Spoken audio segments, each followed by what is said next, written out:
raha rasarotra ity Five Romeo Get ity hoy ny profesora Jonara Tsimbazafy ity faran'izay manana fifandraisana manokana amin'ny ambasadorny Amerikanina sy nonina ela tany an-toerana.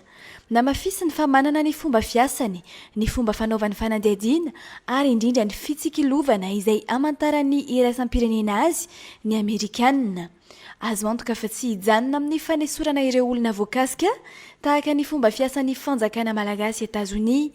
Maleo tena arakevitra raha teo ity firenena ity raha tsy laza fa tsy ninandraisan'ny fanapahan-kevitra samirery mahakasika ny fampiakarana ny aba tamin'ireo firenena mpiara-miasa amin'ny fotsiny ihany.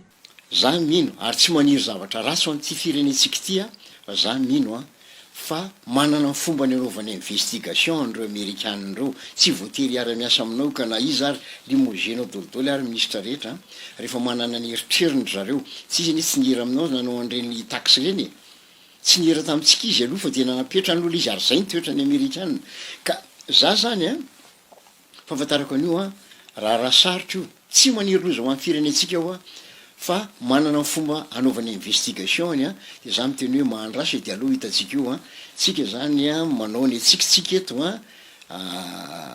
fa manana ny logika an'zareo ary za tsy ilaza zavatra petsaka fotsiny fomba fanaondry zareo marina fa miara-miasa amina fanjakana reo miara-miasa amin'ny fanjakana zareo fa kosa azadino fa raha resaka hoe Amerikanina andresana dia andresaka fitsikilovana efa fantatsika tsara ny FBI CIA izy taloha loza manambana ho an'ny vahoaka malagasy kosa nefa ny mety ho fepetra ho raisin'ny Amerikanina manoloana ity raharaha ity enjana ny sazy miandry raha sanatrika tena miatra ohatra ny fanehoan-kevitra ampahany amin'izany ny fampiatona ny fanampiana rabola izay tena iankinany Madagasikara ny onitra izay tombanana ho anapitrisany dolara Amerikanina ary ny sazy miandry ireo olona tomponantoka tamin'ity raharaha ity.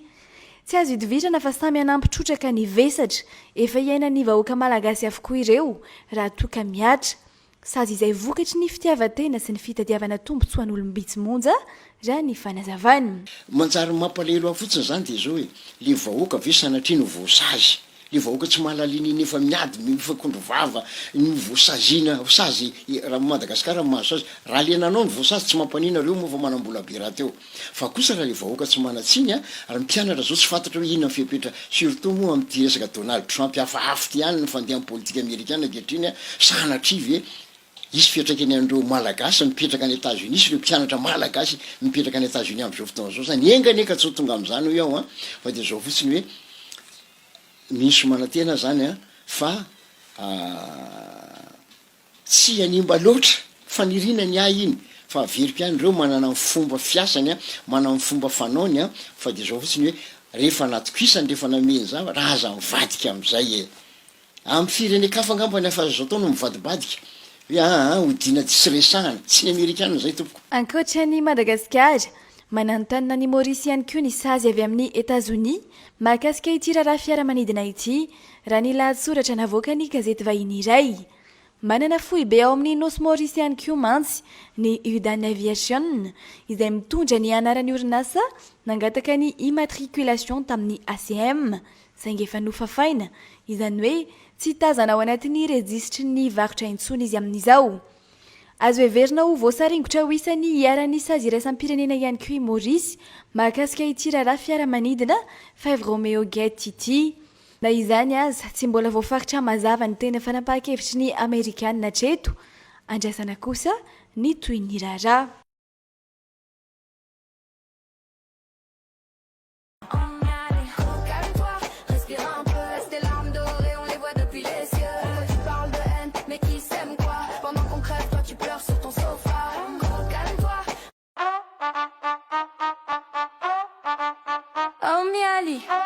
T'as crié fort, t'as dit que c'en était assez. Mais tu sais quoi? Écoute ça. Tu dis diffamation, atteinte à l'honneur, mais ton film on l'a vu 1000 fois sans saveur. Tu pleures pour tes gosses, c'est touchant, mais pour les nôtres, silence gênant. À chaque scandale, tu joues la victime, mais c'est pas Netflix, ici c'est le crime. Tu veux protéger tes enfants, ok c'est bien, mais nous qui nous protègent, certainement pas les tiens. Calme-toi, respire un peu, tes larmes dorées, on les voit depuis les cieux. Mais qui s'aime quoi? Pendant qu'on crève, toi tu pleures sur ton sofa. Calme-toi, respire un peu, tes larmes dorées, on les voit depuis les cieux.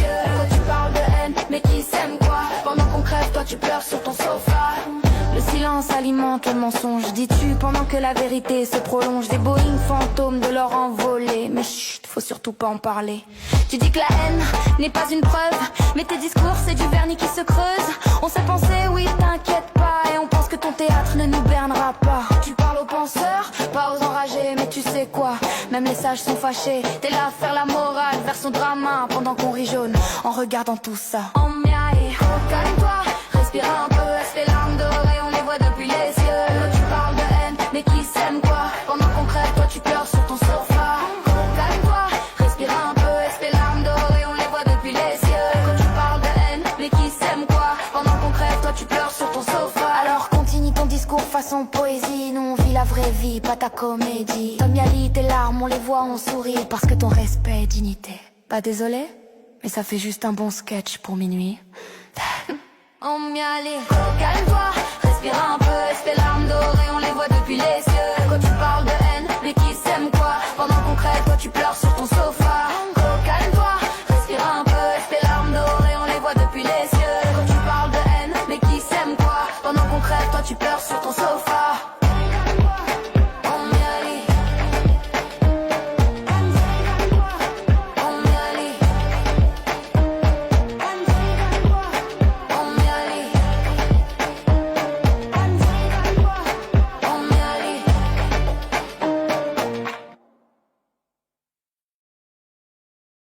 Zavatra magaga dia alohan'ny may ny tsenany Antsirabe efa nanana plan détaillé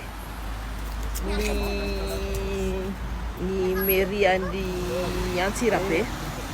Ny zavatra mbola mahagaga koa nanao permis d'aménagement zareo fa maninona ny tsisy concertation an'ny population, maninona ny olona rehetrarehetra tsy au courant hoe tokony hoe afindra any piste zany le marché aloha ny en attendant dia maninona tsy nisy concertation. Dia comme par hasard mahitapaka le izy nefa tsisy enquête, nefa le izy le tsena may tsisy enquête criminelle, tsisy enquête ininona, tonga dia mivalona tany fotsiny.